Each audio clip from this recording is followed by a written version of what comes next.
नमस्कार दोस्तों। आज मैं आपके लिए थर्मल पावर प्लांट की एक मास्टर वीडियो लेकर आया हूं।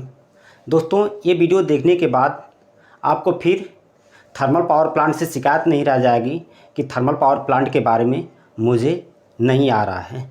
दोस्तों, ये वीडियो लेक्चर मैं इस प्रकार से डिज़ाइन किया हूं कि ये वीडियो लेक्चर जो भी हमारे इलेक्ट्रिकल इंजीनियरिंग के स्टूडेंट्स हैं जो पढ़ाई कर रहे हैं उनके लिए भी, अपितु वे भी स्टूडेंट्स जो कंपटीशन की तैयारी कर रहे हैं, जैसे यूपीपीसीएल जेई हो गया, एसएससी जेई हो गया, एलएमआरसी डीएमआरसी, इन सभी एग्ज़ाम के लिए भी बहुत ही बेनिफिशियल वीडियो होगा।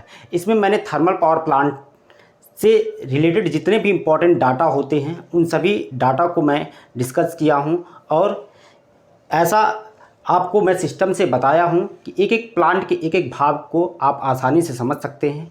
तो आइए सबसे पहले इस थर्मल पावर प्लांट का जो लेआउट सिस्टम है इसको आपको मैं बताता हूं।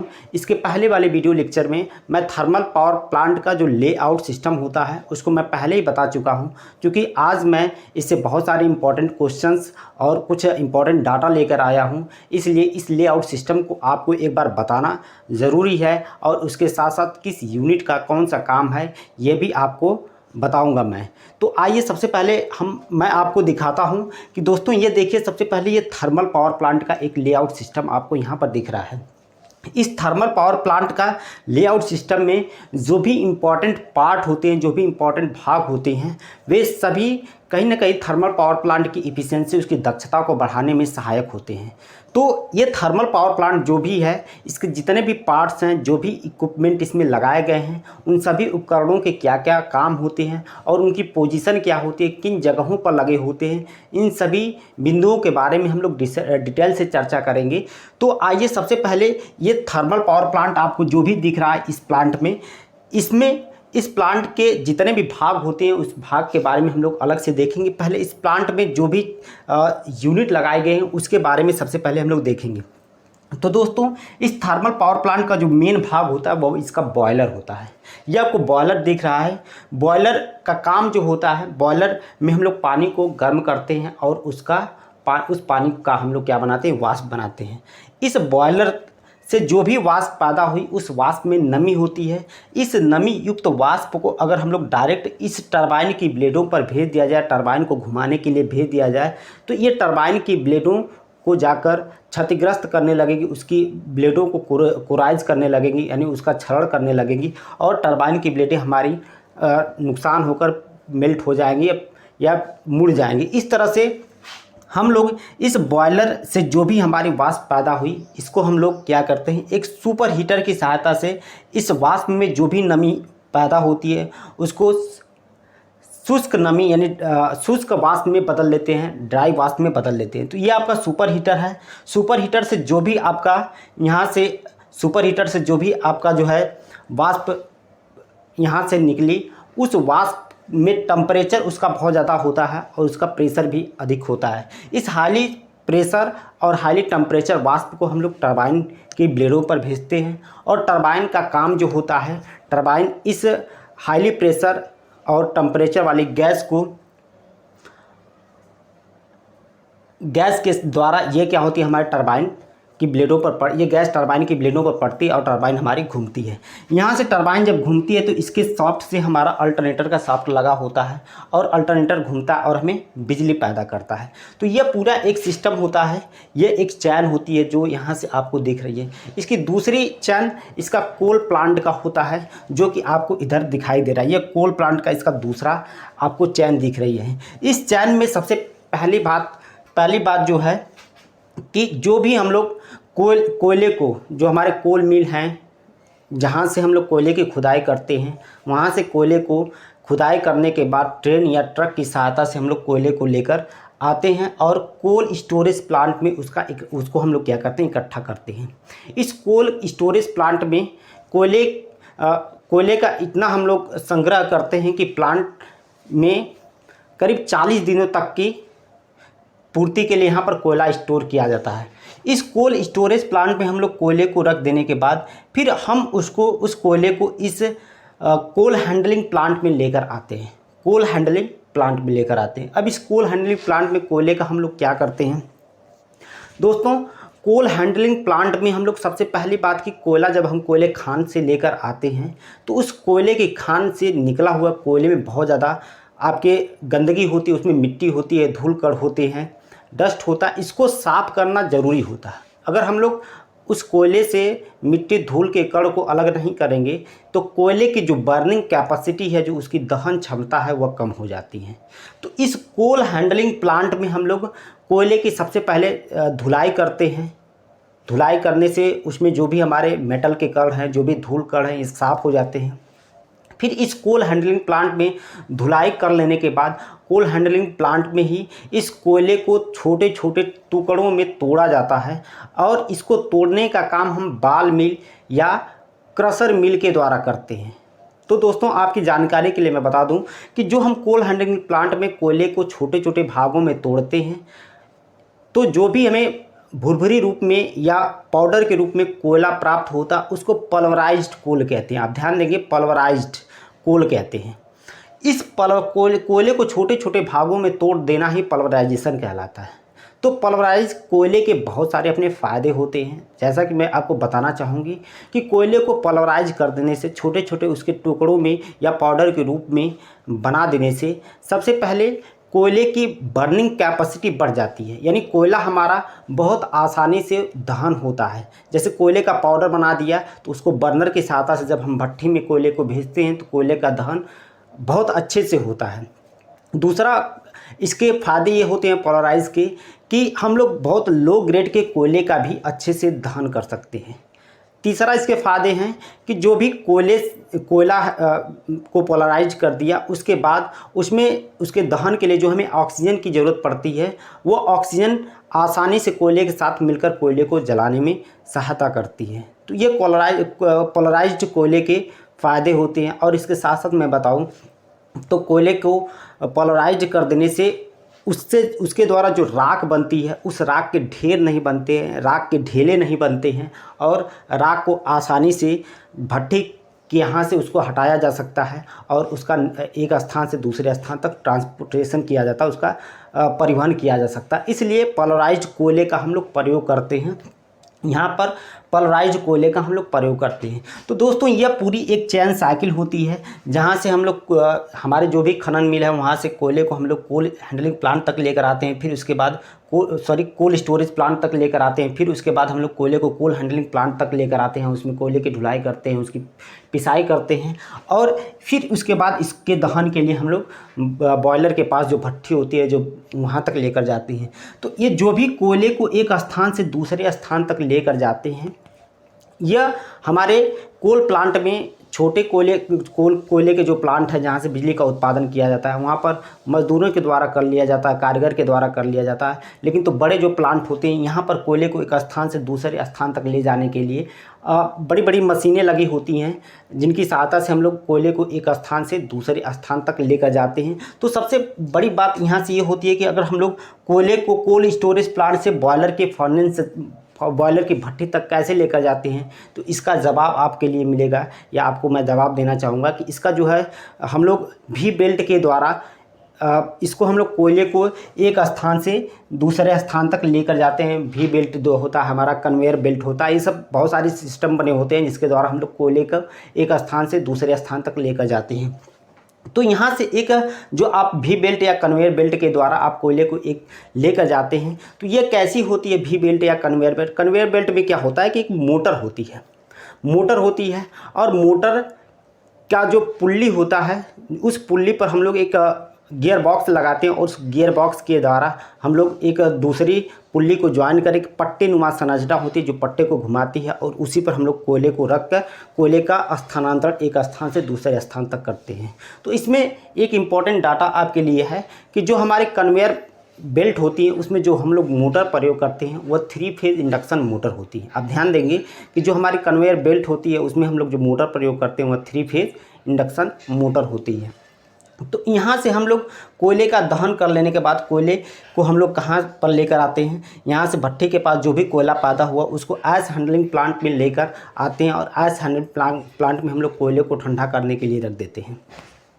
यहाँ पर आइस हैंडलिंग प्लांट में कोयला जब हमारा ठंडा हो जाता है तो फिर इसको आइस ये स्टोरेज प्लांट पे लाकर उसको इकट्ठा कर लेते हैं, उसको लाकर जमा कर लेते हैं आइस स्टोरेज प्लांट में। अब इस आइस स्टोरेज प्लांट में जो भी हमारी राखनुमा कोयला जमा हुई, अब इस कोयले का हम लोग क्या करते हैं, दूसरे जगह निस्तारण करने के लिए हम लोग इस कोयले को हमारे जो भी सीमेंट कंपनी हैं या जो भी हमारे ऐसे बिल्डर हैं जो कि कोई कंपनी का काम लेकर करवा रहे हैं, उनके यहाँ हम लोग इस आइस हैंडलिंग प्लांट से कोयले को दे देते हैं। अब इस कोयले का प्रयोग हम लोग सीमेंट के रूप में कर सकते हैं, हम लोग कहीं गड्ढे की भराई के रूप में कर सकते हैं, और इस सीमेंट का प्रयोग हम लोग अपनी आवश्यकता के अनुसार जहाँ ज़रूरत हो उसका प्रयोग हम लोग कर सकते हैं। तो ये पूरा एक चैन रिएक्शन होती है। आपको कोल इस प्लांट में जो भी सिस्टम लगाए गए हैं, इससे जो भी इम्पोर्टेंट डाटा है वो मैं आपको इधर लेकर लाया हूँ। मैं आपको बताना चाहूँगा कि जो हमारे कोल होता है, देखिए आप जो है कोल थर्मल पावर प्लांट में जो कोयला होता है इसका प्रयोग हम लोग किस लिए करते हैं, ईंधन के रूप में करते हैं। तो यहाँ पर जैसा लिखा गया थर्मल पावर प्लांट पे हम लोग किसका प्रयोग करते हैं, कोयले का प्रयोग हम लोग ईंधन के रूप में कहते हैं। यह कोल माइन से हमें प्राप्त होता है, जैसा कि मैंने आपको बता दिया, जो भी हमारे कोल मिल होते हैं जहाँ से हमारा कोयला खनन होता है, यहाँ से हम लोग कोयले को प्राप्त करते हैं। इस कोल को जो हमारा कोयला थर्मल पावर प्लांट में प्रयोग होता है, इस कोल को हम लोग स्टीम कोल भी कहते हैं। यहाँ पर आपको लिखा गया इसको हम लोग स्टीम कोल भी कहते हैं। अब इस जो हमारा स्टीम कोल होता है जो थर्मल पावर प्लांट पे हम लोग प्रयोग में लाते हैं, ये कोयले का पहले से हम लोग थर्मल पावर प्लांट में कोयले को यूज में लाने से पहले का जो कोयला होता है, जो तैयार कोयला होता है कि हमको इस जो हमारा बर्नर है जहाँ से हम कोयले को जलाते हैं वहाँ तक ले जाने के लिए जो कोयला तैयार होता है, स्टोरेज कोल हम किसे कहते हैं। वह कोल जो हमारे भट्ठी होती है, जो फर्नेस होती है, वहाँ पर जो जलने के लिए 24 घंटे के लिए तैयार कोयला होता है उसे हम लोग लाइव स्टोरेज कोल कहते हैं। मैंने भट्ठी में दहन के लिए तैयार जो कोयला होता है 24 घंटे के लिए जो जलाने के लिए तैयार कोयला होता है उसको हम लोग लाइव स्टोरेज कोल कहते हैं। इसके बाद जो कोल होता है जो हम लोग कोयले की खान से कोल का खनन करके लेकर आते हैं, इस कोल में कार्बन की मात्रा कितना प्रतिशत है, इस आधार पर कोयले को 4 भागों में बांटा गया है। यानी कार्बन की मात्रा के आधार पर कोयले को हम 4 भागों में बांटते हैं। जिस कोयले में कार्बन की मात्रा जितना अधिक होती है वह कोयला बर्निंग कैपेसिटी के आधार पर उतना ही अच्छा माना जाता है। तो आइए ये 4 प्रकार के जो कोयले होते हैं, सबसे पहला जो कोल होता है वो पीट कोल होता है, दूसरा लिग्नाइट कोल होता है, बिटुमिनस कोल होता है और एंथ्रासाइड कोल होता है। ये 4 प्रकार के कोल होते हैं। ये 4 प्रकार के कोल में जो कोयले कार्बन की मात्रा होती है उसके आधार पर आप क्लासिफिकेशन इसका किए हैं।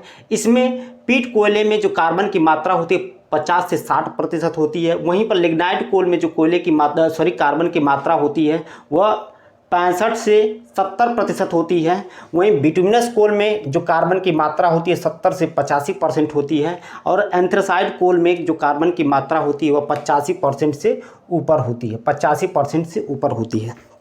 तो इस 4 प्रकार के कोल में जो सबसे बढ़िया कोल आपका होता है वह आपका एंथ्रासाइड कोल होता है। इसकी जो बर्निंग कैपेसिटी है वह सबसे बढ़िया होती है, यानी कम कोयले के दहन करने के पश्चात हमको अधिक ऊष्मा प्राप्त होती है। इसलिए सबसे बढ़िया क्वालिटी का जो कोल होता है वह हमारा एंथ्रासाइड कोल होता है और सबसे घटिया जो कोयला होता है वह पीट कोयला माना जाता है।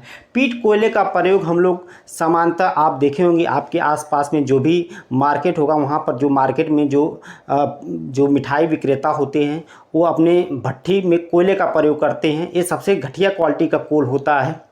इस कोयले का प्रयोग हम लोग जो हमारे थर्मल पावर प्लांट होते हैं वहाँ पर नहीं करते हैं क्योंकि इसकी बर्निंग कैपेसिटी उतना नहीं होती है। सबसे घटिया सबसे ख़राब क्वालिटी का कोल होता है। वहीं पर भारत में सबसे ज़्यादा जो कोल मिलता है वह बिटुमिनस कोल मिलता है। यहाँ पर बिटुमिनस कोल भारत में सबसे अधिक जो कोल पैदा होता है या जो कोयले की खान से मिलती है वह बिटुमिनस कोल होता है। तो ये आपको ध्यान में रखना है कि कार्बन की प्रतिशतता के आधार पर, कार्बन की परसेंटेज के आधार पर हमारे जो कोयले होते हैं उनको 4 भागों में बांटा गया है। दोस्तों अब जैसा कि मैंने आपको बताया पोलराइजेशन क्रिया क्या होती है, यानी कोयले को छोटे छोटे पाउडर, कोयले का छोटे छोटे बारीक टुकड़ों में तोड़ देना या उसका पाउडर बना देना, उसी को हम लोग कोल को छोटे छोटे टुकड़ों में जो तोड़ते हैं उसको हम लोग क्या कहते हैं, पोलराइजेशन कहते हैं। अब पोलराइजिंग करने से फ़ायदा क्या होता है, आपका हीटिंग वैल्यू जो होती है कोयले की वह बढ़ जाती है। जिसके कारण जो हमारा प्लांट इफिशियंसी है उसका मान बढ़ जाता है। और इसके बाद जो है जो एयर जो हम कोयले को पोलराइज कर देते हैं उसमें जो एयर की खपत होती है, जो वायु लगता है, उसका मान कम हो जाता है। ये पोलराइज्ड कोयले के फ़ायदे होते हैं। अब पोलराइज हम लोग किन किन विधियों से करते हैं, जैसे बाल मिल हो गया, हैमर मिल हो गया या रोलर मिल हो गया। इनमें से किसी विधि द्वारा हम लोग कोयले को पोलराइज करते हैं या कोयले की पिसाई करते हैं, उसको छोटे छोटे भागों में तोड़ते हैं। उसके बाद आप जो है कोयले की पिसाई के लिए आप क्रशर मिल का भी प्रयोग कर सकते हैं। जैसा कि आपको दिख रहा है, कोयले की पिसाई के लिए हम लोग क्रशर मिल का प्रयोग करते हैं।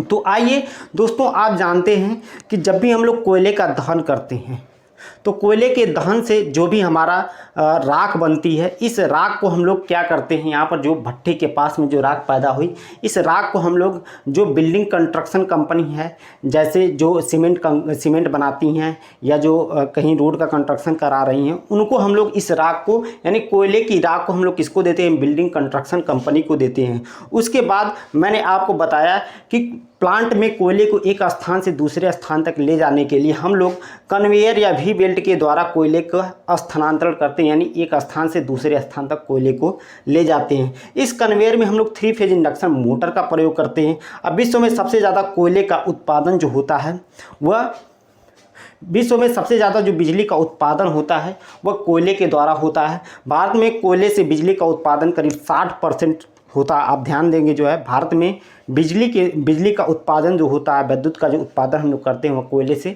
60% होता है। और भारतीय कोयले में राख की मात्रा जो होती है लगभग 20% होती है। यह कोयले से संबंधित जो भी इम्पोर्टेंट जानकारी थी वह आपके सामने मैंने यहाँ पर लिख कर रखा हूँ, या मैं आपको बताया जो है। तो दोस्तों, आपको उम्मीद है कि ये जो आपका इधर वाले प्लांट हैं, जो आपका कोल मिल प्लांट है इधर से, जो है यह आपको समझ में आया होगा। इसके बाद जो है हमको देखिए दूसरा आपको लिखा गया बॉयलर। बॉयलर क्या होता है, जैसा कि आप जानते हैं, ये जो बॉयलर होता है, बॉयलर में पानी को हम लोग गर्म करके उसको उष्मा में पानी को गर्म करके हम लोग क्या करते हैं, उससे स्टीम बनाते हैं। ये बॉयलर का काम होता है। तो बॉयलर का जो मेन काम होता है वो पानी को गर्म करके उसका भाप बनाना या स्टीम बनाना। अब जो ये बॉयलर में स्टीम बनी, इसमें जो स्टीम बनती है उस स्टीम में आपकी नमी होती है। माने नमी का मतलब ये है कि अगर ये नमी युक्त स्टीम अगर हम लोग टरबाइन की ब्लेडों पर भेज दें तो टरबाइन की ब्लेडों को वह नुकसान पहुंचाएगी। इसलिए इस नमी युक्त स्टीम को हम लोग इसको सुपर हीटर की सहायता से ड्राई स्टीम में बदल लेते हैं। उसके बाद हम लोग प्रयोग के लिए टरबाइन की ब्लेडों पर भेजते हैं। तो दोस्तों, यह बॉयलर से संबंधित कुछ जानकारी आपको लिखी गई है। जैसा कि मैं बताना चाहूँगा, जो काम होता है ये वाटर को स्टीम में बदलता है, बॉयलर को स्टीम में बदलता है, जैसा कि मैंने आपको बताया। अब ये बॉयलर आपके 2 प्रकार के होते हैं। बॉयलर यानी एक तो वाटर ट्यूब बॉयलर होता है, दूसरा फर्नेस या फायर ट्यूब बॉयलर होता है। आप ध्यान देंगे, बॉयलर आपके 2 प्रकार के होते हैं, एक वाटर ट्यूब बॉयलर, दूसरा फायर ट्यूब बॉयलर। जो अंदर वाटर होता है, ध्यान देंगे, वाटर ट्यूब बॉयलर में ट्यूब के अंदर क्या होता है, जो आपकी नली होती है, जो पाइप होती है, इस पाइप के अंदर आपका वाटर होता है और इसके चारों तरफ दग्ध गैसें होती हैं। इसके चारों तरफ आपकी दग्ध गैसें होती हैं। इस दग्ध गैसों के कारण इस ट्यूब में जो भी पानी होता है उसका वाष्प बनता है और इस वाष्प को हम लोग एक कंटेनर में इकट्ठा करते हैं। तो यह वाटर ट्यूब बॉयलर में नली में क्या होता है, पानी होता है। इसके जो उदाहरण हैं वह बैककॉक बॉयलर है और विल्कॉन्स बॉयलर है। ये 2 बॉयलर इसके उदाहरण, आप इसको ध्यान में रखेंगे। उसी प्रकार से फायर ट्यूब बॉयलर में आपका नली में क्या होता है, दग्ध गैसें होती हैं और इन दग्ध गैसों के कारण जो नली हमारी लाल तप्त हो जाती है और उसके संपर्क में जब हम लोग पानी को देते हैं या पानी उसके संपर्क में आता है तो पानी का वाष्प बनता है और इस वाष्प को हम लोग फिर कंटेनर में स्टोर कर लेते हैं। तो नली में हमारी क्या होती है, दग्ध गैसें होती है। फायर ट्यूब बॉयलर में नली में हमारे क्या बहती हैं, दग्ध गैसें बहती। अब नली कुछ इस आकार की, ट्यूब नली आकार की आपको नली यहाँ पर दिखाई गई। इस नली में या तो आपका जल हो सकता है या तो आपकी फायर माने आग हो सकती है, दग्ध गैसें हो सकती हैं। अब ये जो आपका फायर ट्यूब बॉयलर है, इसके जो उदाहरण है वह काकरान बॉयलर होते हैं, लंकासार बॉयलर होते हैं और रेल इंजन बॉयलर होते हैं। इसको आपको ध्यान में रखना है कि हमारे जो फायर ट्यूब बॉयलर होते हैं उसके उदाहरण क्या क्या हो सकते हैं। ये जो पाइप होती है ये स्टील की बनी होती है, जिसको हम लोग स्टील पाइप कहते हैं। अब प्लांट में, थर्मल पावर प्लांट में जो बॉयलर की इफ़िशियंसी है वह लगभग में आपकी कितनी होती है, 85% होती है। इस बात को आपको ध्यान में देना है, ध्यान रखना है कि थर्मल पावर प्लांट में जो बॉयलर की इफ़िशियंसी सबसे ज़्यादा होती है, क्योंकि इसकी इफ़िशियंसी लगभग 85% होती है। यह इफ़िशियंसी का मतलब क्या होता है, इसमें जितना हम लोग ईंधन के रूप में कोयले का दहन करते हैं, लगभग उतनी ही मात्रा में या उससे कुछ कम मात्रा में हमें ऊष्मा प्राप्त होती है। इसलिए इसकी इफ़िशियंसी सबसे अच्छी होती है, प्लांट में लगभग 85% होती है। अब बॉयलर में जो भी स्टीम पैदा हुई उस स्टीम का प्रेशर जो होता है 110 से 170 सेंटीमीटर, 110 से 170 केजी पर सेंटीमीटर होता है। ये आप ध्यान में देंगे कि बॉयलर में जो स्टीम का प्रेशर होता है 110 से 170 सेंटीमीटर, 110 से 170 केजी पर सेंटीमीटर होता है। यह जो स्टीम का प्रेशर होता है बॉयलर के अंदर, यह प्रेशर बहुत ज़्यादा तथा टेम्परेचर बहुत ज़्यादा होता है। इस बात को भी आप ध्यान में रखेंगे कि बॉयलर के अंदर जो हमारी स्टीम बनती है, जो स्टीम पैदा होती है, उसका प्रेशर और टेम्परेचर सबसे अधिक होता है। और हमारा जो भी प्लांट होता है यह रैंकाइन साइकिल पर काम करता है, और रैंकाइन साइकिल के लिए यह ज़रूरी होता है कि प्रेशर अधिक हो और टेम्परेचर अधिक हो। तो रैंकाइन साइकिल पर हमारा प्लांट काम करता है। अब बॉयलर में जो हम लोग जल का प्रयोग करते हैं, जल की पीएच वैल्यू कितना होनी चाहिए या पीएच मान कितना होना चाहिए, वह 7 से अधिक होना चाहिए।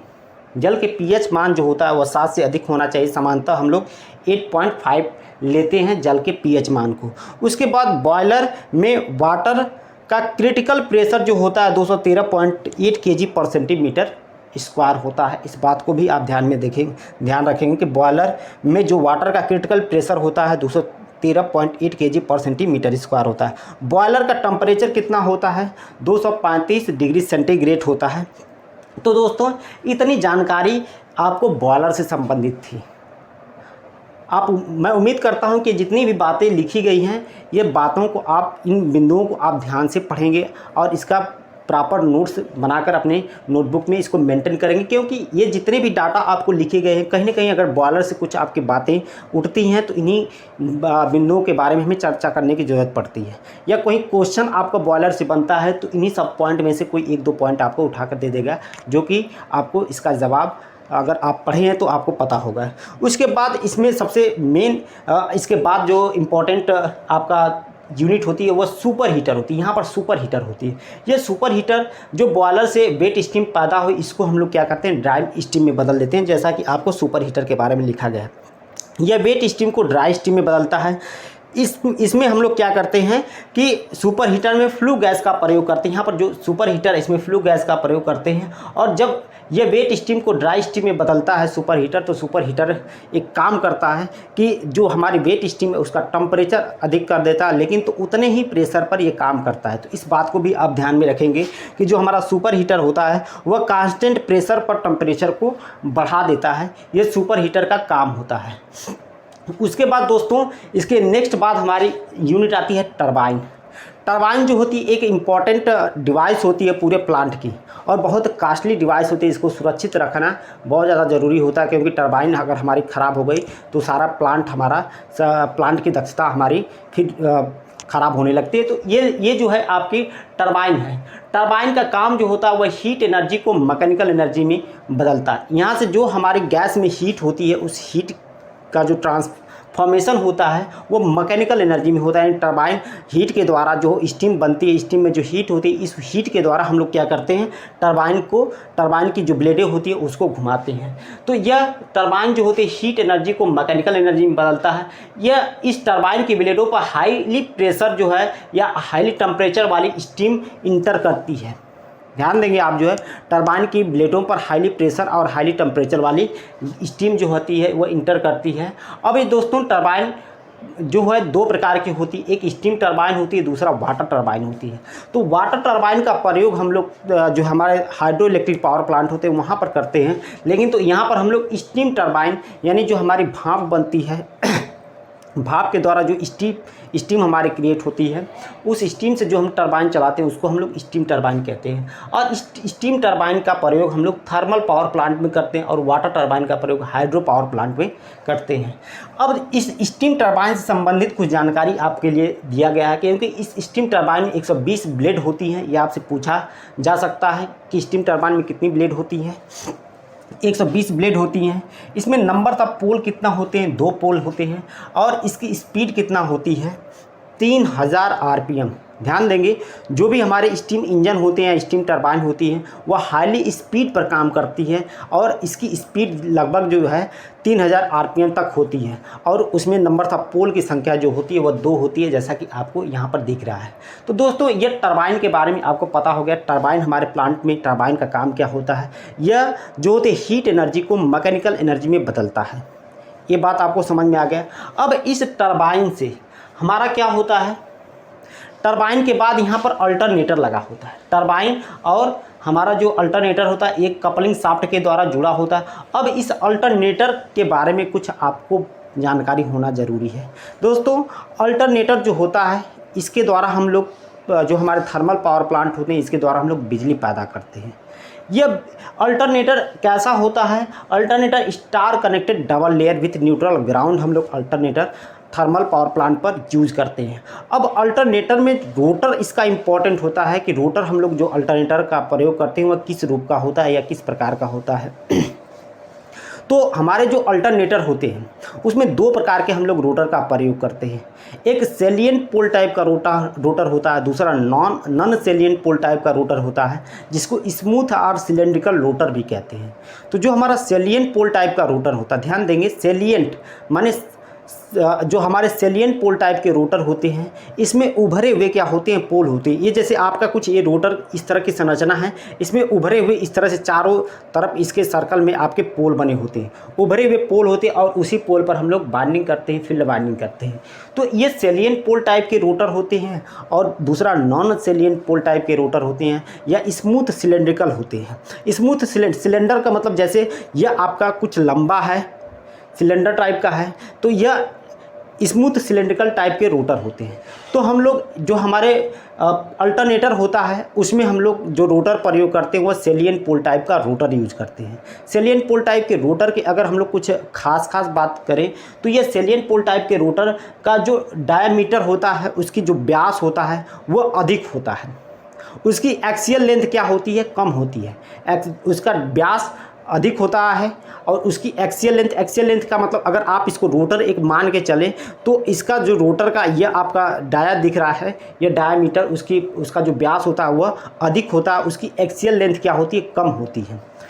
यह सेलिएंट पोल टाइप के रोटर की खास बात होती है। इसमें 12 से 120 पोल होते हैं, 12 से 120 पोल होते हैं और यह लो स्पीड के लिए प्रयोग में लाया जाता है। जैसे हाइड्रो पावर प्लांट में जो अल्टरनेटर यूज होते हैं वह सेलिएंट पोल टाइप के रोटर होते हैं। वहीं पर अगर हम लोग नॉन सेलिएंट पोल टाइप के रोटर की बात करें तो जो नॉन सेलिएंट पोल टाइप के रोटर या स्मूथ या सिलेंड्रिकल टाइप के रोटर होते हैं, इसकी एक्सियल लेंथ अधिक होती है। ये एक्सियल लेंथ जो रोटर की होती है, ये एक्सियल लेंथ अधिक होती है, उसका डायमीटर कम होता है। इसमें 2 से 4 पोल के लिए डिज़ाइन इसको किया जाता है और यह हाईली स्पीड जैसे 1500 से 3000 आरपीएम तक के लिए इसका हम लोग प्रयोग करते हैं। इसका प्रयोग हम लोग स्टीम पावर प्लांट यानी जो हमारे स्टीम इंजन होते हैं या स्टीम पावर प्लांट या थर्मल पावर प्लांट में हम लोग नॉन सेलिएंट पोल टाइप का रोटर का प्रयोग करते हैं। तो एक बार आप ध्यान देंगे, आप जो हमारे सेलिएंट पोल टाइप का रोटर होता है इसका प्रयोग हम लोग जहाँ कम स्पीड की आवश्यकता पड़ती है वहाँ पर करते हैं, जैसे हाइड्रो पावर प्लांट पे। और यह नॉन सेलिएंट पोल टाइप या स्मूथ सिलेंड्रिकल टाइप के रोटर का प्रयोग हम लोग वहाँ पर करते हैं जहाँ हमें अधिक स्पीड की आवश्यकता पड़ती है। उसके बाद ये अल्टरनेटर होता है जो कि बिजली पैदा करता है। जो हमारे पावर हाउस पर सामान्यतः स्टैंडर्ड जनरेटिंग वोल्टेज होता है वह 11 किलो वोल्ट की वोल्टता को हम लोग अल्टरनेटर की सहायता से पैदा करते हैं। और आज के डेट में हम लोग 33 किलो वोल्टता भी पैदा कर रहे हैं। तो ये हमारा अल्टरनेटर होता है। इस अल्टरनेटर की एक सहायक युक्ति होती है एक्साइटेशन जिसको हम लोग कहते हैं। उसके फील्ड वाइंडिंग को डीसी सप्लाई से जोड़ना ही एक्साइटेशन या एक्साइटर कहलाता है। यह एक्साइटर जो होता है एक डीसी शंट जनरेटर होता है जो 200 से 250 वोल्ट वोल्टेज को क्या करता है, पैदा करता है।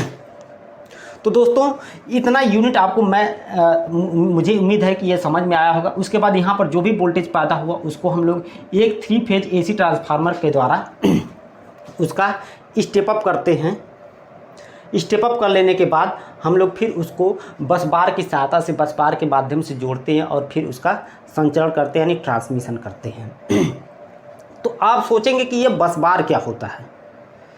तो बस बार क्या होता है? बस बार एक्चुअली में एक प्रकार का एल्युमिनियम का जाल होता है जिसके प्रत्येक पॉइंट पर वोल्टेज, करंट तथा फ्रीक्वेंसी का मान समान होता है। इस बात को आप ध्यान में रखेंगे। बस बार एक एल्युमिनियम का जाल होता है जिसके प्रत्येक पॉइंट पर वोल्टेज, करंट तथा फ्रीक्वेंसी का मान समान होता है। ये बस बार के बारे में इतनी डाटा आप जानते रहिए। तो दोस्तों यह आपका टरबाइन हो गया। टरबाइन के बाद हम लोग एयर प्री हीटर का काम देखेंगे। सॉरी, उसके पहले इकोनोमाइज़र, ये आपका इकोनोमाइज़र है। इकोनोमाइज़र का काम क्या होता है? जो यहाँ पर इकोनोमाइज़र लगा हुआ है, इकोनोमाइज़र का काम क्या होता है?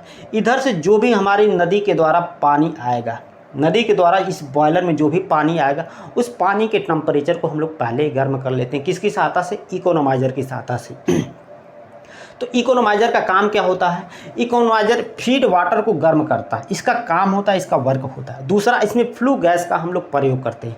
यहाँ से बॉयलर के पास में जो भी हमारी दग्ध गैस से पैदा हुई, फ्लू गैस पैदा हुई, उसका सबसे पहले प्रयोग हम लोग सुपर हीटर में करते हैं, फिर उसके बाद उसका प्रयोग हम लोग इकोनोमाइज़र में करते हैं। इकोनोमाइज़र का प्रयोग यहाँ पर हो गया। उसके बाद हम लोग ये जो आपका इसका प्रयोग, इकोनोमाइज़र का प्रयोग हम लोग किस लिए करते हैं? इस प्लांट यहाँ पर प्लांट में जो हमारे बॉयलर होता है, बॉयलर के पास में जो ईंधन का दहन होता है, वहाँ पर जो ईंधन के दहन के लिए हमारे जो यहाँ पर जो है ईंधन के दहन के पश्चात जो हमारी ये बॉयलर में भाप बनती है, इस भाप को वाष्प यहाँ पर जो पानी होता है इसको भाप में बदलने के लिए, यह भाप आसानी से बन जाए, इसके लिए हम लोग इकोनोमाइज़र का प्रयोग करते हैं। इकोनोमाइज़र का प्रयोग करने से हमारे ईंधन जो होता है, ईंधन की खपत कम हो जाती है और ओवरऑल जो हमारी प्लांट की दक्षता है वह 10 से 12% तक बढ़ जाती है। तो ये कुछ बातें हैं इकोनोमाइज़र के से संबंधित। इकोनोमाइज़र के बारे में आप जानिए कि इकोनोमाइज़र जो होता है इसका प्रयोग हम लोग फीड वाटर को गर्म करने के लिए करते हैं।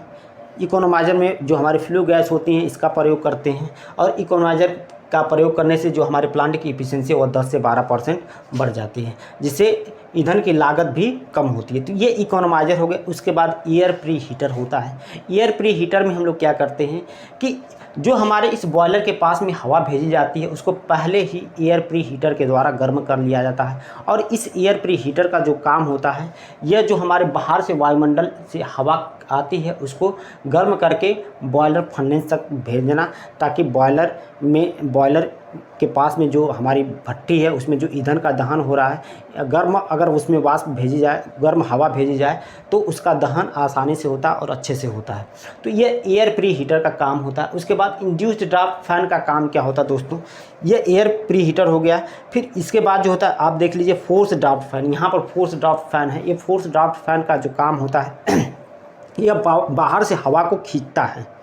बाहर से हवा को खींचकर कहाँ भेजता है? बॉयलर के भट्ठे तक भेजता है। ठीक है, आप ध्यान देंगे कि जो हमारे फोर्स ड्राफ्ट फैन होता है इसका जो काम होता है ये बाहर से हवा को खींचकर कहाँ भेजता है? बॉयलर भट्टी तक, क्योंकि जो हमारी बॉयलर भट्टी होती है वो प्लांट में बहुत अंदर होती है और वहाँ पर हवा या ऑक्सीजन पहुँच पाना बहुत मुश्किल होता है। इसलिए हम लोग वहाँ पर हवा को भेजने के लिए एक आर्टिफिशियल व्यवस्था करते हैं, जो कि हमारा ड्राफ्ट या फोर्स ड्राफ्ट फैन की सहायता से हम लोग आर्टिफिशियल व्यवस्था करके हम लोग यहाँ पर हवा को भेजते हैं ताकि ईंधन का दहन अच्छे से हो। तो यह आपका फोर्स ड्राफ्ट फैन का जो काम होता है। यहाँ पर फोर्स ड्राफ्ट फैन का काम जो होता है वायुमंडल से हवा को खींचना तथा यह जो है एयर प्री हीटर की सहायता से बॉयलर तक भेजना होता है। तो इस बात को आप लोग फोर्स ड्राफ्ट फैन के लिए समझेंगे। उसके बाद इंड्यूस्ड ड्राफ्ट फैन। ये जो इंड्यूस्ड ड्राफ्ट फैन होता है इसका काम क्या होता है? इसका दो काम होता है। एक तो यह इंड्यूस्ड ड्राफ्ट फैन पूरे प्लांट से, यहाँ पर जो भी प्लांट से फ्लू गैस निकली, इस प्लांट को प्लांट में धुआं धक्कड़ न हो पाए, वहाँ पर पॉल्यूशन नहीं हो पाए, इसकी वजह से यहाँ पर इंड्यूस्ड ड्राफ्ट फैन का प्रयोग हम लोग करते हैं। इसके द्वारा हम लोग हवा को पाइप के माध्यम से सक करते हैं, यानी खींचते हैं और उसको चिमनी तक भेजते हैं। ध्यान देंगे कि इंड्यूस्ड ड्राफ्ट फैन का जो काम होता है, इसके द्वारा हम लोग जो भी प्लांट में ये फ्लू गैस पैदा हो इसको खींचना तथा ये चिमनी तक भेजना इसका काम होता है। इसके द्वारा हम लोग दो काम करते हैं, एक तो प्लांट से जो भी दग्ध गैसें हुई उसको निकालना, ताकि यहाँ पर बॉयलर के पास प्रेशर कम हो सके, और जब इसका प्रेशर कम होता है, यहाँ से दग्ध गैसें निकलती हैं तो वायुमंडल से जो है हमारा जो है शुद्ध हवा जो है इसी के माध्यम से हमारे बॉयलर तक भी जाती हैं, बॉयलर फर्नेस तक जाती हैं। तो ये इंड्यूस्ड ड्राफ्ट फैन का प्रयोग होता है। इंड्यूस्ड ड्राफ्ट फैन जो होता है, जो हमारी चिमनी होती है, चिमनी के बेस पर लगाया जाता है। तो ये आपको इंड्यूस्ड ड्राफ्ट फैन के बारे में कुछ लिखा गया है कि बॉयलर में प्रेशर को कम करता है, फ्लू गैस को प्लांट से खींचकर तथा चिमनी की सहायता से बाहर निकालना होता है। यह चिमनी के बेस पर लगा होता है। उसके बाद जो है इलेक्ट्रोस्टैटिक प्रेसिपिटेटर यहाँ पर लगा होता है। दोस्तों एक डिवाइस होती है इलेक्ट्रोस्टैटिक प्रेसिपिटेटर, इसका जो काम होता है इलेक्ट्रोस्टैटिक प्रेसिपिटेटर का जो है, ये जो हमारी फ्लू गैस होती हैं इसमें बहुत सारे मेटल के इम्प्योरिटी होती हैं, बहुत सारे मेटल के कण होते हैं, इसको अपनी तरफ आकर्षित करके उसको एब्जॉर्ब कर लेता है, ताकि वह वायुमंडल में जाकर पॉल्यूशन न पैदा करें, जिससे जीवन अस्त व्यस्त या हमारे जो जीवन है उस पर कोई बुरा प्रभाव न पड़े। तो ये इलेक्ट्रोस्टैटिक प्रेसिपिटेटर का जो काम होता है, यह फ्लू गैस से मेटल के कण को एब्जॉर्ब कर लेना या कर लेता है। उसके बाद जो है यह आपका कंडेंसर है। यह कंडेंसर जो काम क्या करता है, ये टरबाइन में जो भी हमारी जो हाईली प्रेशर और हाईली टेम्परेचर गैस यूज होती है, उसके बाद यहाँ पर यूज होने के बाद जो हमारी गैस बाहर निकलती है उसको एग्जॉस्ट स्टीम कहते हैं। ये जो एग्जॉस्ट स्टीम आई, इसका प्रेशर और टेम्परेचर दोनों कम हो जाता है। अब एग्जॉस्ट स्टीम को हम लोग टरबाइन की सहायता से पानी में बदल लेते हैं। कंडेंसर की सहायता से हम लोग पानी में बदलते हैं।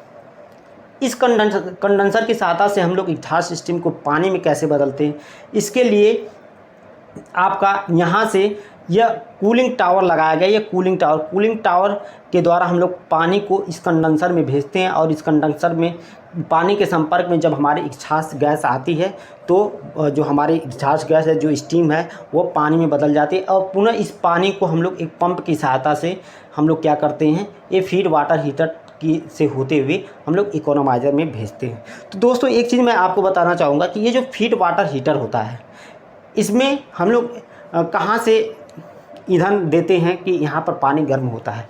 तो यह आपके जानकारी के लिए मैं बताना चाहूँ कि जो फीड वाटर हीटर लगा होता है, बॉयलर के पास में जो हमारी गैस जो हमारे पानी का वाष्प बनता है, उस वाष्प से जो भाप बनती है, उस भाप चूँकि उसी तरह से छोड़ दिया तो भाप हमारे वायुमंडल में ऐसे निकल जाएगी, प्लांट में चारों तरफ निकल जाएगी और प्लांट में भी गर्मी पैदा करेगी।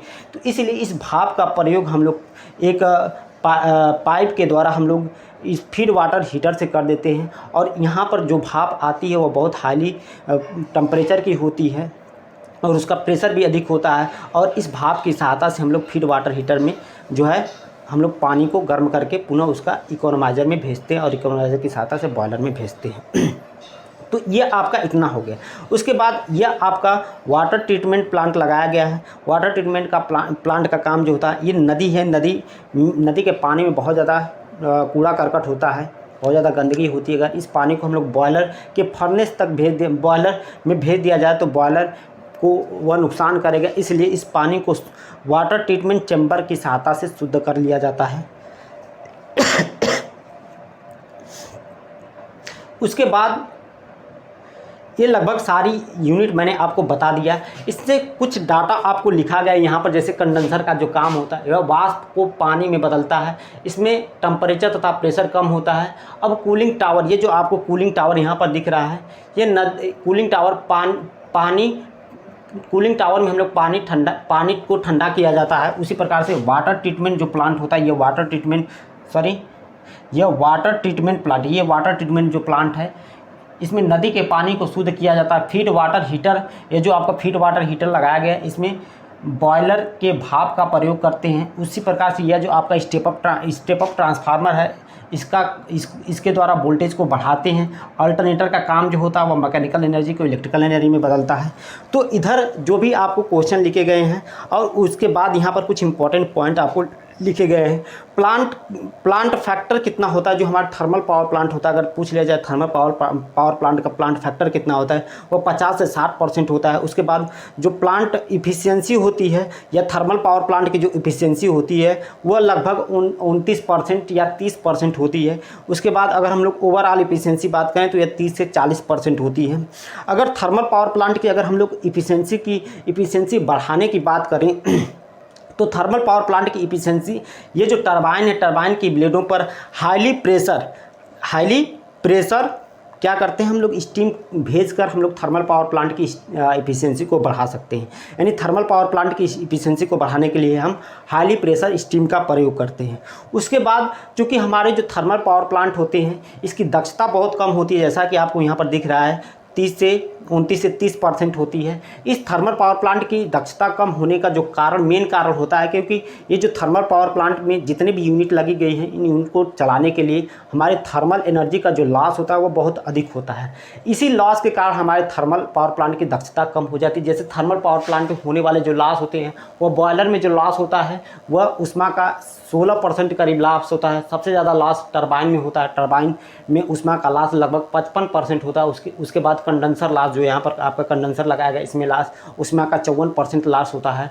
उसी प्रकार अल्टरनेटर लॉस 1% होता है। इन जगहों पर उष्मा का लॉस होने के कारण हमारे थर्मल की जो इफ़िशियंसी होती है वह घट जाती है। इसलिए थर्मल पावर प्लांट की इफ़िशियंसी को बढ़ाने के लिए हम लोग रैंकाइन साइकिल पर आधारित प्लांट को डिज़ाइन करते हैं। रैंकाइन साइकिल में जहाँ भी जो हीट बच जाती है उसको पुनः हम लोग प्लांट में यूज़ कर लेते हैं और उसका प्रयोग करते हैं। इसलिए ये हमारे थर्मल पावर प्लांट में जो है वो थर्मल पावर प्लांट की दक्षता कम होती है। तो यहाँ पर कुछ बातें और लिखी गई हैं दोस्तों, जैसा यह हमारी चिमनी होती है, चिमनी में जो फ्लू गैस निकलती हैं, इस फ्लू गैस में कार्बन मोनोऑक्साइड होता है, कार्बन डाइऑक्साइड होता है, सल्फर डाइऑक्साइड होता है या नाइट्रोजन गैस, ये कुछ हानिकारक गैसें होती हैं जो चिमनी के सहायता से अगर वायुमंडल धुआं के साथ या चिमनी में जो फ्लू गैस होती है वो फ्लू गैस अगर वायुमंडल में जाए तो यह जो गैसें होती हैं कोयले के अंदर यह पूरे वातावरण को प्रदूषित करती हैं। तो चिमनी का काम क्या होता है, चिमनी हमको प्रदूषण से सुरक्षा प्रदान करती हैं क्योंकि ये बहुत ऊंचाई पर बनाई जाती हैं। इनकी हाइट अधिक होने के कारण जो भी आसपास का जीवन है उस पर कम से कम हमारे प्रदूषण का प्रभाव पड़े, इसलिए चिमनी का प्रयोग किया जाता है। चिमनी प्रदूषण को कम करती है, इसका मुख्य काम होता है। तो दोस्तों लगभग में जितनी बातें आपको मैं ये थर्मल पावर प्लांट से थी वो मैं आपको बता दिया। अगर आपको इसमें कुछ नहीं समझ में आया होगा तो इस वीडियो लेक्चर को आप दोबारा देखिएगा, और कोई भी चीज़ अगर आपको ना समझ में आए तो आप ज़रूर कमेंट बॉक्स में पूछें। अगर आपको कुछ इसमें से और जानकारी अगर पता हो तो आप वो भी बताएं कि सर इसका काम ऐसे होता है। बाकी मेरे हिसाब से जितने भी इस थर्मल पावर प्लांट से इम्पॉर्टेंट डाटा थे वो मैं आपके सामने लेकर आया हूं, और उम्मीद करता हूं कि ये वीडियो लेक्चर देखने के बाद आपको ज़रूर कुछ न कुछ फ़ायदा होगा। और ये वीडियो लेक्चर आपको अगर समझ में आए तो आप अपने दोस्तों के साथ भी शेयर करें ताकि उनको भी फ़ायदा हो। थैंक यू, धन्यवाद।